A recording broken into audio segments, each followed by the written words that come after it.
Hey everybody, and welcome back to Live Between Paychecks Kitchen. It's Jack and Later, still in Lake Jackson, and it's Texas, and it's summer, so we're going to go back out and hit the grill again. Now this one's super simple. You can get it for like dollars, right? And I just lucked out and found this little jar thing in the Asian food market, but you can season this with anything. We're just going to do this apple stuff for the ham steaks. It's going to be really good. Trust me. Before we get into it, be sure to like, share, subscribe, do all the YouTube-y stuff, ring the little bell, get notifications when we do these on Tuesdays and Fridays. Every chance we get. We very much appreciate that. We also got a link down in the doobly-doo for our merch. We got aprons and big cans and spatulas and all kind of stuff. We're a small business. We appreciate that. And let's just get into it. Gun show by the pool. Yeah. This will be fun. All right, so these I got for like $2 and $3 a piece. So I got a couple of them. They're actually really thick, so it's really good. Like I said, just a couple dollars a piece, and then you can season with anything. I'm going to use this apple flavored sauce. I picked it up at Ranch 99, I believe, up in Houston. Be sure to shake it up. You're going to use any of that stuff because it settles real easy. But you can use anything. You can use barbecue sauce. You can just use salt and pepper. Just leave it. I would suggest getting some kind of cayenne pepper because it's Texas, because it tastes good, just to spice it up a little bit. But it's absolutely up to you. You can let it taste for itself.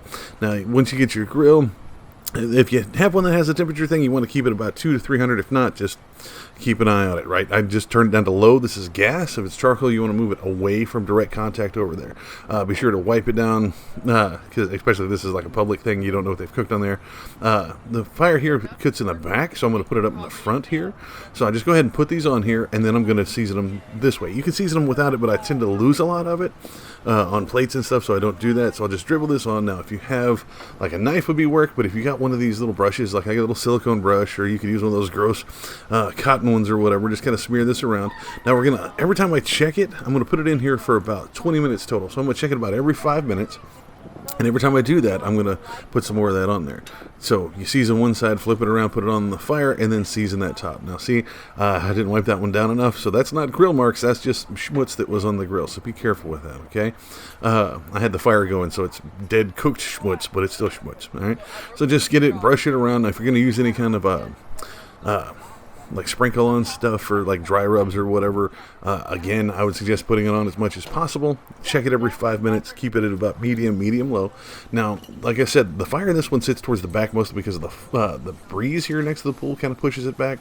So you'll notice that the one in the back's cooking faster. It's starting to get that dark edge where that where the sauce is sitting. If you put any kind of barbecue sauce on it, it's going to cook faster than the meat. So you're going to get that blackened edge to it. So be careful about that. So if it's getting too hot in the back, go ahead and scoot it up to the front. Keep track of what you're doing. It's hardly fire and forget. It's close. It's fire and check on it every now and then kind of deal, right? Thermonuclear warfare, we got to keep track of the missiles that's going over, whatever. So give it a nice brush, and like I said, 15 to 20 minutes. Make sure your internal temperature hits 165 and you're good. But this is great. You start getting this red color here. That's partially from the meat and partially from the sauce. But I cooked it for right at 20 minutes. It's not too tough. It's not cooked around the edges except for that one where I had it around the back. This apple flavored stuff that I put on it was amazing. Gave it like a straight up apple stuff, not like the apple wood stuff that you pick up anywhere else. So this is really good. But like I said, you can season it with absolutely anything or nothing at all. Salt, pepper, garlic salt would be perfect on this. Any kind of barbecue sauce. I even heard somebody say to use Italian dressing. Yeah, just like, not the creamy stuff, just like the vinaigrette kind of stuff, and just brush it on every now and then, and it seasons it real well. So yeah, this is super cheap, super easy. Gotta try this. And there you have it, folks. Despite the heat and the construction noise because of the road right next door and the people around the pool, it worked out amazing. This turns out great. You can just eat them straight. You can put them next to something else. You can put them on a sandwich, whatever you're going to do. But this was really good to the point that even the kids and stuff around us were eating this when we finished it. So that's great. If you do it differently, you want to see us do it differently, let us know, man. I'll revisit this. This was cheap and easy to make, and I enjoyed the food. So yeah, you can put it down in the comments. That's what they're there for. You can also find us on social media. Find us all those: Facebook, Pinterest, Patreon. You can find us at all those at Live Between Paychecks Kitchen. You can also find us on Instagram at Live Between. We had to shorten it down over there.